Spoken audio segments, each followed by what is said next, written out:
So the next area we'll go over technology and ideas. Just a quick overview. Um, your technology are once again based on your monarch points. And tech levels can be very important or negligible. It's really, really dependent upon what you get for each tech level, which it does tell you. Right now, for your starting tech levels, the most important thing to get early on for your tech levels is military tech. Military Tech 4, especially because it gives you a huge morale bonus and it gives you some tactics bonus. Your tactics are going to affect how much damage you take. Your morale is how long your troops will stay in the fight before they run away. If you can stay in the fight longer than somebody else, you can win, obviously, as long as you have the troops to stay in the fight. It's part of why some nations end up being considered superpowers early on, like France. France has an early bonus that they can get, which is called Elan, which gives them a 20% morale bonus. So it's why a lot of people are scared of fighting early game France. But anyways, so getting your tech levels can be very important or negligible. Some tech levels for admin and Diplo are worthless, and even the same for military tech. There's some tech levels to where the bonus is just, you kind of shrug about getting them, so they're not really critical. But early on, your tech levels for all three are very, very important. The reasons for this are your tech level for admin tech gives you temples, which gives you a building that will give you a tax modifier. And oh, let's look at our breakdown. Taxation is my number one income. What a thought. Okay, so taxation is what's going to bring in all of my money right now versus everything else. So that is critically important to get, is that taxation building that's going to boost that income.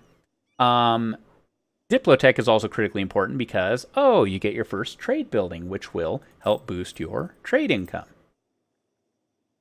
So that way I can get trade buildings built, which will boost the trade income I am collecting right off the bat. So after that, Diplotech isn't super important for a while. Diplotech is probably the one that you can actually not worry about at all in the early game after you get access to your marketplace. You can actually kind of ignore Diplotech a little bit. You don't want to ignore it too much. There is a system in the game to encourage you not to just go level 10 admin while you're level 4 Diplo, because if you're too far ahead of time in tech versus your other techs, you'll get corruption. You'll get negative bonuses, obviously, especially corruption, which really hurts, as we covered before.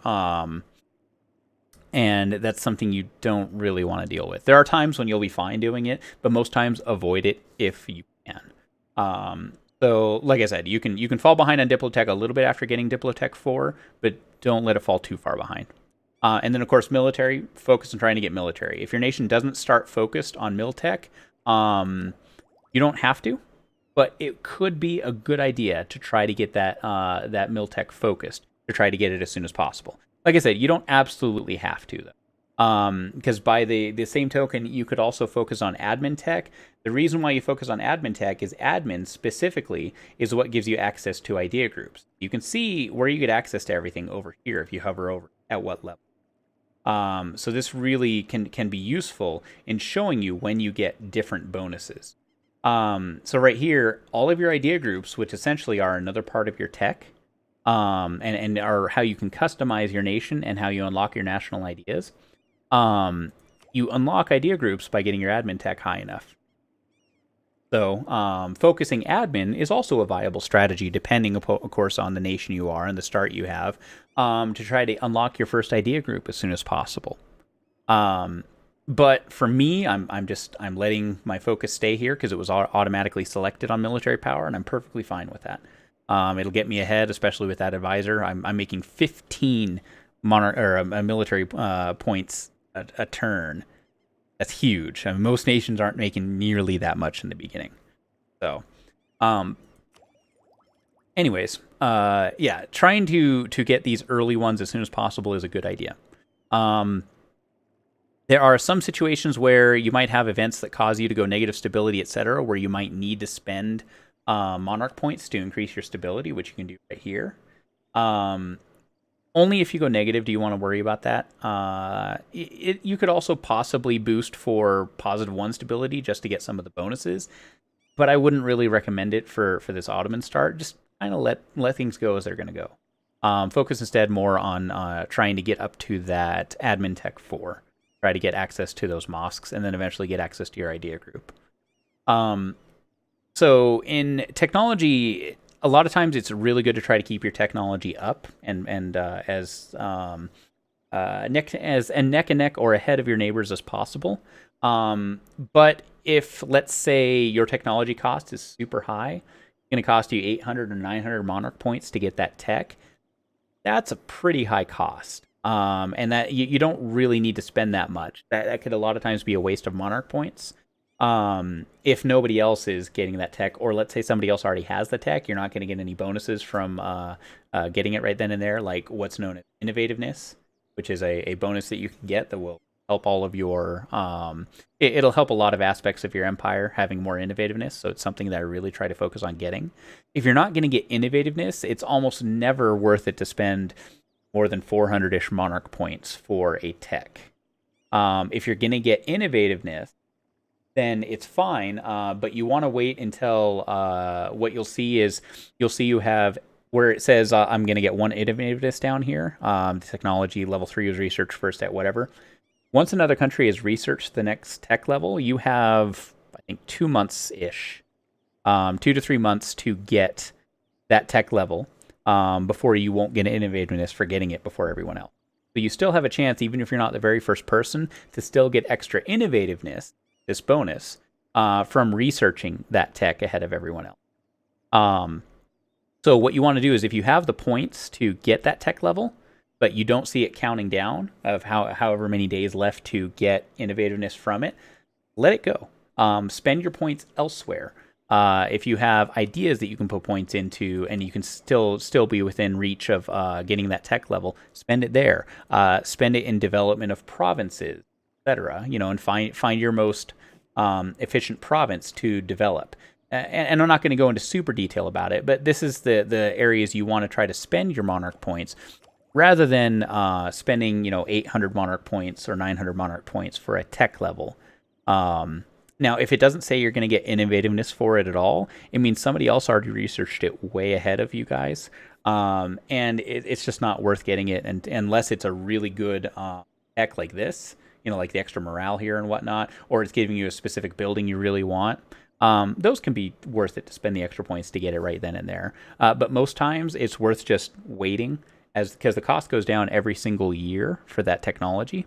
And it'll be worth waiting until that cost goes down into the 400-ish range, depending, of course, on how many monarch points you're making a month and whatnot. And that's just stuff you'll learn over time to kind of judge and guesstimate with. But the rule of thumb really is try to get innovativeness if you can. If you can't, let it drop down to somewhere around 400 for the cost of the tech level. Unless, like I said, it's a critical thing that you get from that tech level. So with that said, we'll go and go toward the ideas that I was talking about that are a good focus if you want to focus admin tech, and it's perfectly viable. Idea groups in this game are essentially how you customize your nation, how you kind of make it your own. And you can choose these based on whatever you want, pretty much. If you're trying to be, you'll learn over time what are the most efficient ideas to take with what nation and with whatever situation you're in. And you don't have to worry about your first idea group, honestly, at the very start of the game. You really don't have to worry about it at all. Once you get to admin level 5, look at what your situation is and make a decision based on that, based on whatever your situation is. Are you getting into a lot of wars? Well, you might want to try to go for a military idea right away, as long as your military tech is really caught up. The one thing I will say is it's very few and far between nations that will choose a military idea first. Your first idea group should almost never be a military idea, simply because it takes monarch points to get each of these ideas filled out. Each of these ideas takes a base cost of 400 monarch points. So you'd have to take 400 out of here. And what that means is that's monarch points you're not applying toward your military tech. And you almost never want to be behind a military tech. If you're a large nation like the Ottomans, the Mamluks, France, stuff like that, being behind one military tech, that's okay. But if you have large rivals near you who you're afraid they might go to war with you, you want to try to stay on par or even ahead in military tech compared to everyone around you. And the way to check that is all you have to do is click on a nation. See that?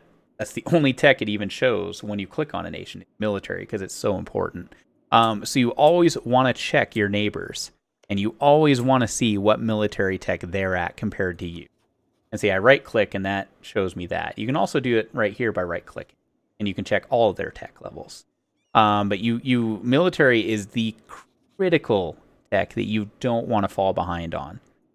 Because that's how you lose wars. If you're 2 techs or more behind on military, and a nation's anywhere near your strength, it's a good chance you're going to lose your war, even if you're a really good player. Even at my approaching 6,000 hours, if I'm 2 or 3 techs behind militarily, I'm sitting there saying, "Oh shit, oh crap, what am I going to do?" So try, unless you're in a very specific situation. Don't go for military ideas first, because it'll put you too far behind on military tech, which gives its own bonuses, as we've already covered. So, anyways, that said, almost all nations, probably 98% of nations you play, you're going to be taking a Diplo or admin tech first. I would say 70% of the time, at least, you're going to be taking a Diplo tech before you take anything else, for no matter what nation you're playing. Some nations, it's better to go, an admin tech first. But admin is needed specifically for any territory you take from an enemy nation in a war. It's going to cost admin points to take it. So right there, it says it's 60 admin points to make a core in this province right here. So with the cost for that province, that's 60 admin. That means I'd have to spend 60 of my admin to make it into a core, even if I took it from a war. It's still not fully mine until I make it a core province of mine. So that's why most nations are going to take a Diplo idea first, is because they're going to need the admin for those early wars and the early conquests they're going to make. But like I said, it's very situational, and you might be able to take an admin idea if you're just not conquering at all. If you're just going to sit in one spot and kind of build up your nation, then you might be in a situation where it's perfectly fine to take an admin idea. Or if you're making crap tons of admin, you have admin focus on, stuff like that, then once again, you could probably just take an admin idea and still be just fine. It's very situational. It's very dependent upon what you're doing. The other thing to combine with that is these national ideas right here. You need 3 ideas per idea. If you get 3 ideas filled out in one of these idea groups, doesn't matter which one, any of them that you decide to choose, that then gives you access to your national idea. And then if you get 3 more filled out, you get the next national idea, and so on and so forth. So a lot of times, even if, let's say, you're looking at a 3rd idea, let's look at one that wouldn't be all that amazingly great. Let's say you have quality. Cavalry combat isn't a big deal for most nations. Very few nations worry about cavalry combat ability in this game. Only some very specific ones that are cavalry focused, like Poland or steppe nations, worry about cavalry combat. So this wouldn't be considered all that great of an investment to put points into. But that's the 3rd one in quality. Let's say we went quality first. Oh, look at this. So that'll unlock our first national idea. Now, this first national idea, I'll tell you, is awesome. This is an amazing national idea. 20%, specifically, a max promoted cultures isn't bad, but the core creation cost, that's how much it costs to core up one of these provinces. So that makes every one of these provinces 20% cheaper. So you see the base cost here is 60 admin minus 20%. That's huge because you don't have very many options for minus core creation cost in this game. There's not very many things that'll give it to you. So Ottomans having that is a really big deal. It's a very, very big advantage they have for one of their very first ideas. And that's because the Ottomans are expected to expand. That's one of the reasons they have it as one of their first ideas. And Mr. Play, I'll probably be going over Diplo here pretty quick for another segment. I'm just trying to keep focused on each segment as I go through them. Anyways, so that's why that's a situation where even if you have a crappy idea for one of the idea groups that you're filling out, and you're thinking, oh god, I don't want to put points in that, I don't, a possible advisor +1, I mean, it's useful, but it's not amazingly great. Do I really want to invest the points in that?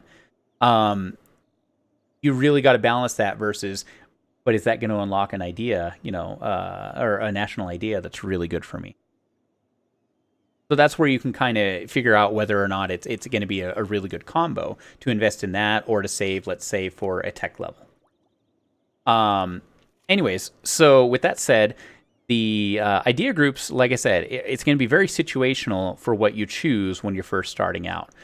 For the Ottomans, for my situation here, like I said, I'm not going to be worrying about a military idea. The Ottomans don't need a military idea. They're super strong to start anyways. What I'm going to be looking at is a diplomatic or admin idea. And for this, I really want to look at my situation. So if I could go diplomatic ideas. These actually have some very good things in them. The improved relations we kind of covered in an earlier segment. That's going to lower my aggressive expansion. So that means I can expand faster. Also, diplomatic ideas has other bonuses.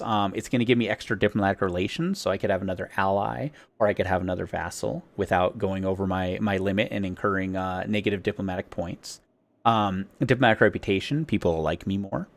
War score cost. I don't need to take over as much enemy territory to demand stuff to end the war. So essentially, I mean, if you have the 20% war score cost means, let's say I'm at war with Lithuania. Instead of having to occupy 100% of it to get 100% war score cost, or close to there, I only have to occupy around 80% of it, and I can still demand 100% war score cost because of that. It's a big deal. It can make a big difference in what I can demand, especially in wars where it's a pretty close war. I'm barely winning, and I'm slowly, going into debt or running out of men. If I really want to end a war but still have a good victory, this can make a huge difference. Also, the very end here, it can't be understated how important it is to lower the cost of your techs, or the lower the cost of your ideas, because that's less monarch points you have to invest to get all of those done. And so having the diplomatic technology cost here minus 10%, that's 10% diplo tech cost I'm going to save over the entire game. At the moment I take this idea, all my diplo techs from then on are 10% cheaper, and that can be a lot of monarch points saved over time throughout the course of the game. That's also means that's diplotechs that I can get to quicker than other people can. If they're at the same level as I am, making the same amount of diplo points as I have, but they don't have this idea group filled out, I can get to those to that diplotech faster than they can, since it's 10% cheaper for me. I can get there, a year or two ahead of time. Actually, at 2 years, about 2 years ahead of time from when they can actually get access to that tech, to where I can start stacking innovativeness over them that they can never get. So there's a lot of different nice things that you can get that a lot of people don't think about. So in my situation, playing the Ottomans, since the Ottomans are a nation you really want to be aggressive with, diplomatic ideas are one of the biggest things I'm going to be looking at. These other idea groups, you can look at them over time, and kind of figure them out. And there's different advantages you can get from a lot of different idea groups. But in the Ottoman situation, I will really, really recommend, especially for new players, go for diplomatic ideas. It's going to be the best all-around idea group for you to start with, because the Ottomans don't need econ, which trade would focus on, and some of the admin ideas would focus on. They do need admin to conquer new lands. They don't really... any of these other ones, like admin ideas, etc., though, that'll lower your core creation cost. So it's perfectly viable, but it's not going to lower your aggressive expansion, which is what diplomatic will help with. So, plus, like I said, you're going to need to have the extra admin for coring up territories that you're taking. So, and there are also on my channel, guys, that on Twitch, there are different commands that you can use for different things that I've made, my mods have made, etc., to try to offer helpful guidelines. Specifically, Ramaz, Mr. Sir, he has made up a list, because another thing to consider with idea groups is idea groups will combine with each other, which is what this list is right here. So if you were to get Diplo ideas and whatever the other idea group is that's listed on this list, it gives you a secondary bonus, a policy that you can enact. And a lot of times that will affect your idea group choices. A lot of times I look at this almost as much as I look at what my current situation is, just to figure out what direction I want to go with my idea groups. Some of these bonuses are negligible. Some of them are absolutely huge. And your policies, you get access to it once you fill out. Let's say we fill out diplomatic and offensives right there at the top. It shows we get Diplo reputation, which is how much other nations kind of look at you and like you, and it gives available mercenaries, which is mercenaries are troops that you can hire rather than having to hire from your manpower pool. Mercenaries are more expensive troops that you can specifically hire that are not part of your manpower pool. They are quite a bit more expensive. They also lower your professionalism, which is something I haven't gone over, but which is a nice little bonus you have for your troops. But in a situation where you're just, outmanned or you're out of manpower, you just need more troops and you have a lot of money, mercenaries are awesome. And so that available mercenaries could be very nice because as you're seeing right there, it says 50% toward your available mercenaries. That could be make a major difference if you're super rich, but you're kind of outgunned. Your enemy has more troops than you do, or something like that. Anyways, so what you're seeing there is if we fill out Diplo ideas and fill out offensive ideas, we get access to that policy. And that's a military policy. That's what the crossed swords show. So that policy would then go into one of our policy slots here. You see we have 3 available for each. Now, it's important that I noted that's a military policy because your first policies for each type, and Mr. Foe, thank you for following. Your each policy for each type of policy you have, your first one is free for your first slot. Each policy thereafter is going to cost one of whatever that monarch point is. So if I have 2 military policies, my second one is going to cost me 1 military power per month. Some policies, that is absolutely not worth it. Some policies, that is a very nice trade. And it is really, really dependent upon what the policy is. Like for this one, let's say I was already getting offensive ideas and I really wanted to keep it because I wanted those mercenaries. That'd be the biggest reason to keep it. But then I also wanted another military policy. Let's see. With the one that says the pen relies on the sword, it's 4 down with quantity ideas. That's another military policy that gives me 10% land force limit modifier. Now, it also gives me a Diplo rep, which is cool, but the 10% land force limit could be useful. If I'm facing an opponent or a group of nations, like a League of Nations, that have a bit more troops than I do and I want to be on more equal footing, it could be worth it right there to spend that extra military, extra monarch point to get that 10% extra land force limit to try to go toe-to-toe or to have a larger military than they do so that I could face them. It really is dependent upon what your situation is and what you're trying to go for. There's a lot of policies that are absolutely worth the cost and a lot of policies that aren't worth it whatsoever. If I was looking at the offensive ideas policy here for the Diplo rep and the available mercenaries, most situations, especially as the Ottomans, that would not be worth 1 military monarch point to me per month because it's per month that it would cost it.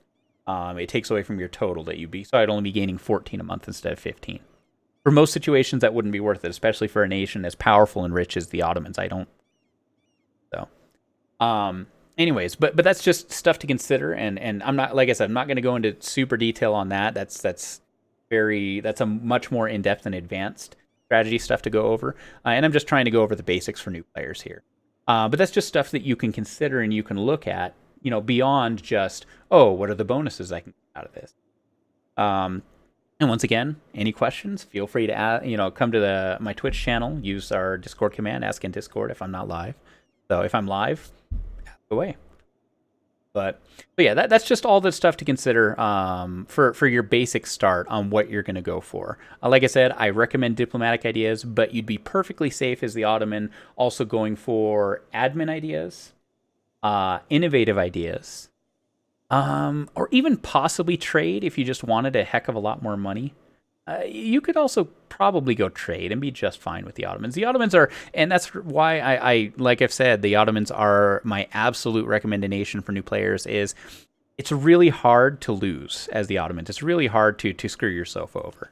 So, feel free to use the stuff I recommend, or feel free to play around and see what you like. Even religious ideas isn't terrible, because you are religious ideas gives you access to Deuce Vault, which gives you a automatic casus belli, like we talked about before, to declare war on any nation that's not your same religion. And since we're Sunni, we can declare war on a lot of our neighbors: Shia, Coptic, Orthodox, Catholic. A lot of options here. So even going early religious, for your idea group as the Ottomans, to get that Deuce Vault casus belli at the end, is still perfectly viable. But hope that kind of gives a basic understanding explanation of the text and ideas for everyone. Like I said, if you have more questions, feel free to ask.